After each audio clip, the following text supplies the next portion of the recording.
وكفى وسلام على عباده الذين اصطفى أما بعد أعوذ بالله من الشيطان الرجيم بسم الله الرحمن الرحيم ولو يؤاخذ الله الناس بما كسبوا ما ترك على ظهرها من دابة ولكن يؤخرهم إلى أجل مسمى فَإِذَا جَاءَ أَجَلُهُمْ فَإِنَّ اللَّهَ كَانَ بِعِبَادِهِ بَصِيرًا۔ عزیز بھائیو، پچھلے سالوں کی طرح اس سال بھی ملک پاکستان کو بڑا شدید سیلاب کا سامنا کرنا پڑ رہا ہے۔ کبھی سیلاب، کبھی زلزلے، کبھی بے موسمی بارشیں، کبھی بے موسمی آندھیاں، طوفان۔ آخر کیا وجہ ہے؟ اللہ تبارک و تعالیٰ نے یہ ساری چیزوں کی وجوہات اور ان کے اسباب اپنی کتاب کے اندر بتائے۔ لوگوں کے بدعمالیوں کی وجہ سے اللہ تبارک و تعالیٰ یہ چھوٹے چھوٹے جھٹکے لگاتا ہے۔ اللہ فرماتے ہیں کہ ہم تمہیں کسی بڑے عذاب میں مبتلا نہیں کرتے، بڑے عذاب بھیجنے سے پہلے یہ چھوٹے چھوٹے جھٹکے ہیں۔ کس وجہ سے؟ اللہ فرماتے ہیں کہ تاکہ تم واپس لوٹ آؤ، اپنی عادات، اپنے خصائل ان کو ٹھیک کر لو، شاید لوگ ٹھیک ہو جائیں۔ کتنا بڑا اس وقت ایک عظیم سانحہ ہے جس میں شہروں کے شہر اور دیہاتوں کے دیہات ڈوب گئے۔ اللہ کی قسم لوگوں کی حالت دیکھی نہیں جاتی۔ مائیں بہنیں پردے کے اندر رہنے والی، وہ لوگ جو خوددار تھے، عزت والے تھے، اپنے پلے سے اپنے پاس سے لوگوں کا خیال کرنے والے تھے، آج وہ ایک ایک روٹی لینے کے لیے لائنوں میں کھڑے نظر آتے ہیں۔ سب سے پہلی بات آج سمجھنے والی کیا ہے کہ لوگوں کی بدعمالیوں کی وجہ سے اللہ یہ چھوٹے چھوٹے جھٹکے لگاتا ہے۔ اور اللہ فرماتے ہیں وَلَوْ يُؤَاخِذُ اللَّهُ النَّاسَ بِمَا كَسَبُوا، اگر اللہ رب العالمین لوگوں کے اعمال کی بنا پر جتنے ان کے گندے اعمال ہیں، اگر اس کے مطابق اللہ ان کو سزا دیتا نا، تو اللہ فرماتے ہیں زمین کے اندر کوئی دابۃ الارض بھی باقی نہ بچتا، اتنے اللہ کے عذاب آتے، زمین ختم ہو جاتی۔ وَلَٰكِن يُؤَخِّرُهُمْ، اللہ کہتے ہیں ہم نے ان کو ایک ٹائم دیا ہے، شاید یہ واپس لوٹ آئیں، شاید یہ اپنی اصلاح کر لیں۔ میرے عزیزو، اتنا بڑا سانحہ، اتنے بڑے اللہ رب العالمین کی طرف سے عذاب اور اتنی بڑی آزمائشیں دیکھ کے آپ فیصلہ کریں کہ آج کتنے لوگوں نے اپنے آپ کو بدلا ہے۔ اللہ کی قسم وہ بدلے ہوئے نظر نہیں آتے۔ اس کی آواز تھوڑی کم کرو، آواز دیکھیں۔ آپ ٹک ٹاک دیکھیں، آپ فیس بک پہ دیکھیں، یہ قوم، اس قوم کے جوان، اس قوم کے بوڑھے، اس قوم کی ساری نسل اللہ کی قسم ویسے کی ویسے نظر آتی ہے۔ بازار بے نماز تھے تو بے نماز ہیں، اللہ تبارک و تعالیٰ کی بغاوت کرنے والے تھے تو بغاوت کرنے والے ہیں، اللہ تبارک و تعالیٰ کی نافرمانیاں کرنے والے تھے تو نافرمانیوں پر ہیں۔ آج بازاروں کے اندر اگر بے ایمانی کے سودے تھے، آج جو یہ اللہ تبارک و تعالیٰ کی طرف سے بڑے عذابوں کو دیکھ کے آج بھی اگر کوئی باز نہیں آیا، اس کا مطلب ہے کہ وہ اس انتظار میں ہے کہ جب میرے اوپر آئے گی اس وقت دیکھی جائے۔ کس نے بدلا اپنے آپ کو؟ اللہ رب العالمین کے نبی محمد رسول اللہ صلی اللہ علیہ وآلہ وسلم، ہمارے پیارے نبی پاک صلی اللہ علیہ وسلم، جن کو اللہ رب العالمین نے نبیوں کا سردار بنایا، امام الانبیاء بنایا۔ نبی پاک صلی اللہ علیہ وسلم کی پیاری بیوی اما عائشہ فرماتی ہیں اگر بادل کا ٹکڑا آ جاتا، نبی پاک صلی اللہ علیہ وسلم کے چہرے پر خوف کے آثار نظر آنا شروع ہو جاتے، شاید اللہ کی طرف سے کہیں عذاب نہ نازل ہونے والا ہو۔ اور آج کی قوم ان کے سامنے آندھیاں چل رہی ہیں، طوفان آ رہے ہیں، سیلابوں نے پورے علاقے ڈبو دیے ہیں، غرق کر دیے ہیں، ختم ہو گئے۔ روتے زمیندار، اللہ کی قسم ان کو ہم نے دیکھا، جوان نوجوان لڑکے وہ ڈھائیں مار مار کر روتے ہیں، ہائے ہم ختم ہو گئے، ہمارا سارا گھر چلا گیا، ہماری ساری فیملی چلی گئی۔ میں ایک ویڈیو دیکھ رہا تھا، بھائی بتا رہے تھے کہ جناب ایک عورت روٹیاں لینے کے لیے کیمپ پر آئی اور کہنے لگی آپ کے پاس اگر کوئی 2-4 روٹیاں ہیں مجھے روٹیاں دے دو۔ وہ مانگ کے روٹیاں، اس کے بعد رونے لگ گئی۔ بھائیوں نے پوچھا کیا ہوا ہے؟ وہ کہنے لگی میں اپنے گاؤں کی نمبردارنی ہوں، ہمارے پاس نمبرداری ہے، ہمارے پاس رقبے ہیں، زمینیں ہیں، لیکن اس وقت ہماری حالت یہ ہے ہمارے پاس کھانے کے لیے ایک ٹائم کا کھانا نہیں ہے۔ ہمارے گھر میں سارا دن عورتوں بچوں کا آنا جانا لگا رہتا تھا، کبھی کوئی بچہ آ رہا ہے آٹا مانگنے کے لیے، کبھی عورت آ رہی ہے کچھ چیز مانگنے کے لیے، میرا دل خوش ہوتا تھا۔ لیکن سونے رب کے فیصلے ہیں نا کہ آج میرے اللہ نے مجھے کھانا کسی اور سے مانگنے پر مجبور کر دیا۔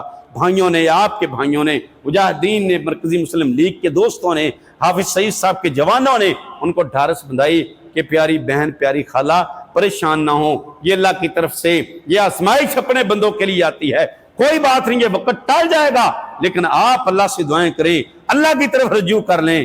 میرے عزیزو، یہ ان کے لیے تو سبق ہے ہی ہے۔ اور ایک ویڈیو دیکھنے میں آئی کہ جناب گھر کے مرد اپنی خواتین کو ان نوجوانوں کے ساتھ کشتی پر بٹھا کے کہتے ہیں ہماری عورتوں کو ہم اللہ اور آپ کے سپرد کرتے ہیں، ان کو کسی محفوظ مقام پر بھیج دو، ان کو کسی محفوظ مقام پر لے جاؤ، یہاں سے آپ کی کشتی میں بیٹھنے کے لیے جگہ تنگ ہے، ہمارے بچے ہماری خواتین بچ جائیں، اگر آپ کے پاس ٹائم ہو ہمیں آ کے لے جانا، لیکن ہم اپنے بچوں اور اپنی عورتوں کو اپنی آنکھوں کے سامنے مرتا نہیں دیکھ سکیں گے۔ اللہ کی قسم جب وہ کشتی چلی ہے، وہ بہنیں تھیں، وہ مائیں تھیں، وہ بیٹیاں تھیں، اپنے گھر والوں کو، اپنے جناب مردوں کو، اپنے باپوں کو اور اپنے بھائیوں کو، خامدوں کو ہاتھ کے اشارے سے اللہ حافظ کہہ رہی تھی، اور ان کی آنکھوں میں آنسو تھے، وہ دکھا رہے تھے کہ شاید اس کے بعد آپ نے ہمیں دوبارہ ملنا ہے یا نہیں ملنا۔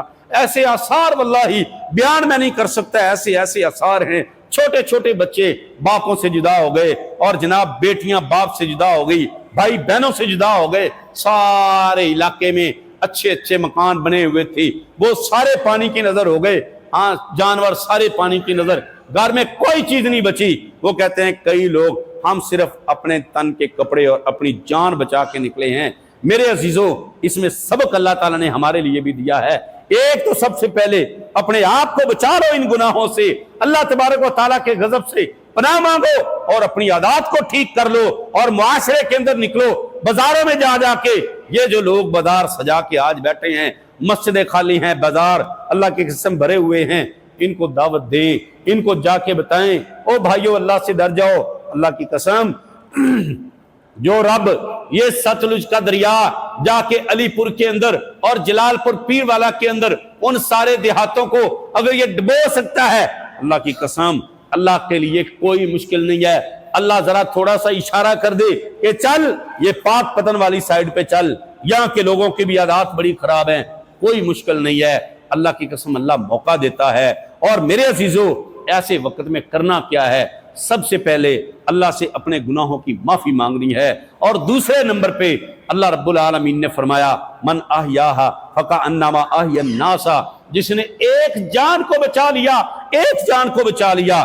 نبی پاک صلی اللہ علیہ وسلم فرماتے ہیں، اللہ تبارک و تعالیٰ فرماتا ہے، اللہ نے فرمایا گویا کہ اس نے ساری انسانیت کو بچا لیا ہے۔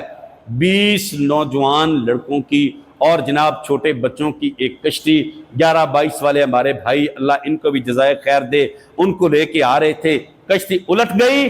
آپ کا بھائی پاکستان مرکزی مسلم لیگ کا جوان جس نے اللہ کے فضل سے پانیوں کی ٹریننگیں کی تھی، وہ جناب دیکھا اپنی کشتی کو دوڑاتا ہے، بھاگ کے جاتا ہے، اور ساتھ اپنے بھائیوں کو کہتا ہے چھلانگے لگاؤ جلدی، یہ ڈوبتے ہو لوگوں پکڑ لو، اپنی جانوں کی پرواہ نہ کرو۔ اللہ کی قسم بھائیوں نے چھلانگے لگائی ہیں، ان بھائیوں کو، ان بہنوں کو پکڑ کے کشتی کے اندر سوار کیا ہے۔ 20 دن کی ایک چھوٹی سی بچی، 20 دن کی بچی، کسی ماں نے چیخ کے کہا ہائے میری 20 دن کی بچی چلی گئی، اس کو تو پکڑ لو۔ وہ بھائی اس کے پیچھے چلے گئے، 20 دن کی بچی پانی کے اندر ہے، اس کو اٹھا کے لائے، اللہ اکبر، 1.5 گھنٹے کے بعد وہ اللہ کی مہمان اللہ کے پاس چلی گئی، ماں چیخیں مار مار کے روتی رہی، بھائی دلاسے دیتے رہے کہ چلو مل تو گئی ہے، اس کی لاش نہ ملتی تیرا حال کیا ہونا تھا، اللہ کی امانت تھی، اللہ نے واپس لے لی۔ میرے عزیزو، اس وقت ہم سب کا دوسرا کرنے کا کام کیا ہے؟ ہم ان کے ساتھ کھڑے ہو جائیں۔ واللہ یہ سیلاب کا پانی شاید اتر گیا یا کچھ اتر جائے گا، لیکن گھروں کو ختم کر گیا، گھروں کو برباد کر گیا، لوگوں کی زندگیاں ختم کر گیا، لوگوں کے پاس کچھ نہیں ہے۔ ہمارے بھائی آپ کے پاس آتے ہیں، چلو بھائی آؤ، آپ آ کے ہمارے ساتھ چلیں، آپ کام اپنے ذمہ لیں۔ ابو سخر بھائی کہتے ہیں، اقبال سلفی صاحب کہتے ہیں، نعیم بھائی آپ کے پاس آتے ہیں، قاری عبد المنعم آتے ہیں، راشد بھائی، سارے جماعتی بھائی آپ کو کہتے ہیں چلو بھائی آپ ہمارے ساتھ چلیں، جا کے آپ خود اپنے ہاتھ سے کام کریں۔ میرے عزیزو، اللہ کی قسم میں کہتا ہوں کہ اللہ کا شکر ادا کرنا چاہیے۔ آج کے دور میں اگر آپ کو اللہ تعالیٰ نے ایسے احساس رکھنے والے بھائی مہیا کیے ہیں، اللہ کا شکر ادا کیا کریں، اور ان بھائیوں کا شکر ادا کریں کہ جو آپ کو اللہ کے دین پر لگاتے ہیں، ورنہ معاشرہ آپ کے سامنے ہے، بگڑا ہوا معاشرہ آپ کے سامنے ہے، احساس ختم ہو گئے ہیں، ذمہ داریاں ختم ہو گئی ہیں، انسانیت ختم ہو چکی ہے۔ واللہ ہمارے سامنے مر رہے ہیں، لوگوں کو کوئی احساس نہیں۔ آپ نے دریا کے کنارے پر جا کے دیکھا، لوگ واللہ وہاں پر جا کر سیلفیاں لے رہے ہیں، وہاں پر تصویریں بنا رہے ہیں، وہاں پر جا کے وہاں لوگ ڈوب رہے ہیں۔ لوگ کہتے ہیں ہمارے بھائیوں کو خدا کے لیے آپ ہماری جانیں تو بچاتے ہیں، ان لوگوں کو بھی کچھ سمجھا دیں، یہاں پر آ کے انجوائے کر رہے ہوتے ہیں، ہماری جان پہ بنی ہوئی ہے اور یہ لوگ انجوائے کر رہے ہیں۔ میرے عزیزو، واللہ ایزا امت محمد کا ایک ایک فرد ہم سب کی ذمہ داری ہے، ہم اس وقت ہم ان بھائیوں کے ساتھ اس وقت تک کھڑے رہیں جب تک وہ لوگ صحیح طرح سٹیبل نہیں ہو جاتے۔ واللہ خاندانی لوگ ہیں، کسی کے سامنے ہاتھ نہیں پھیلاتے، شرم کے مارے بھوک برداشت کر لیں گے، موت کو گلے لگا لیں گے۔ اللہ اکبر، بچوں کو اپنے سامنے بلکتا مرتا دیکھ رہے ہیں ایسے لوگ، لیکن لوگوں کے سامنے ہاتھ نہیں پھیلاتے۔ ہم نے ایسے لوگوں کو ڈھونڈنا ہے اور ان کے پاس جا کے ہم نے ان کی داد رسی کرنی ہے، ہم نے ان کے، اللہ کی قسم، ہم نے محمد رسول اللہ علیہ وسلم کے امتی ہونے کے ناطے سے اپنی ذمہ داریاں پوری کرنی ہیں۔ میرے عزیزو، میرے عزیز بھائی ابو سخر بھائی، آپ کے ذمہ دار ہیں۔ 25 دن ملکہ ہانس کے رہائشی ہونے کے باوجود مجھے بتاتے ہیں آج مجھے 25 دن ہو گئے میں گھر نہیں گیا۔ بھائی کیوں نہیں گئے آپ گھر؟ آپ کے چھوٹے بچے ہیں، جواب دیتے ہیں بھائی یہ دریا پہ اللہ کی قسم ڈوبتے لوگ، یہ دریا پہ لوگ پریشان، مجھے ان کی پریشانی دیکھی نہیں جاتی، یہ درد دل ہے، اور یہ درد دل میرے اور آپ کے اندر بھی ہونا چاہیے۔ آئیے سب مل کے انشاءاللہ ان کے ساتھ تعاون کریں۔ جو کچھ ہمارے پاس ہے، ایک اللہ کے نبی صلی اللہ علیہ وسلم کے صحابی کے دور میں کیا سالی آ گئی، اپنے گھر میں آ کے کہتے ہیں اپنی بیوی کو کہ جتنا آٹا پڑا ہوا ہے نا، سارے آٹے کو اب سارا آٹا آپ نے کیا کرنا ہے کہ تھوڑے سے جو شامل کر لیے، تھوڑا سا آٹا شامل کر لیا، باقی لوگوں میں تقسیم کرو، گھر ڈھونڈو جہاں پر کچھ نہیں ہے۔ نبی پاک صلی اللہ علیہ وسلم کے صحابہ نے ہمیں یہ سبق دیا ہے، اپنی تھوڑی دیر کے لیے، تھوڑے دنوں کے لیے اپنی عیاشی والی زندگی کو بند کر دیں، اپنی جناب رعنائیوں والی زندگی کو بند کر دیں۔ واللہ ہم سے اللہ نے سوال کرنا ہے کہ اللہ رب العالمین کے بندے بلک رہے تھے، آپ نے کیا کیا؟ اللہ جی میری اتنی طاقت تھی، میری اتنی پاور تھی، میری اتنی استطاعت تھی، اپنی استطاعت کے مطابق میں نے اتنا مال دے دیا تھا، انشاءاللہ اللہ ہمیں سرخرو کرے گا۔ اللہ سے دعا ہے اللہ تبارک و تعالی ہمارے ان بھائیوں کی اس مصیبت کو ٹال دے، اللہ سے دعا ہے اللہ تبارک و تعالی ہمارے بھائیوں کی پریشانیوں کو ختم فرمائے، اللہ سے دعا ہے اللہ تبارک و تعالی ہمارے بھائیوں کو یہ پانیوں کے اندر سے نکال کے اللہ ان کے اجڑے ہوئے گھروں کو دوبارہ آباد کر دے۔ اللہ جو اس سیلاب کی نظر ہو گئے ہزاروں کی تعداد میں، علی پور کے اندر، جلال پور کے اندر، بھائی بتا رہے ہیں نیٹ ورک ختم ہے، پتہ نہیں ہے، کوئی کسی کا رابطہ نہیں ہے، سینکڑوں کی تعداد میں دیہات شہروں کے ساتھ رابطہ کٹ چکا ہے، کوئی پتہ نہیں۔ ایک جگہ پر گئے، 30 بندوں کو بٹھا کے لائے، کہتے ہیں ہم نے وہاں پر بھائیوں کی بات سنی، وہ کہہ رہے تھے کہ اس بستی جس کو پانی نے 4 طرف سے گھیرے میں لے لیا ہے، 15,000 لوگ اندر پھنسے ہوئے ہیں۔ میرے عزیزو دعا کریں، اور واللہ دعا کے ساتھ دعا بھی کریں، اللہ ہمارے ان بھائیوں کی مدد فرمائے، اللہ ہم سے اپنے دین کا کام لیتا رہے، اللہ ہمارے سینوں میں یہ احساس باقی رہے کہ جب تک ہم انشاءاللہ موجود ہیں اللہ رب العالمین کے اپنے بندوں کی، نبی پاک صلی اللہ علیہ وسلم کی امت کے لوگوں کی ہم خدمت کرتے رہیں گے۔ اللہ ہم سب سے قبول فرمائے، اللہ توفیق عطا فرمائے۔ آخر دعوانا ان الحمدللہ، سبحانک اللہم و بحمدک، اشہد ان لا الہ الا انت استغفرک و اتوب الیک۔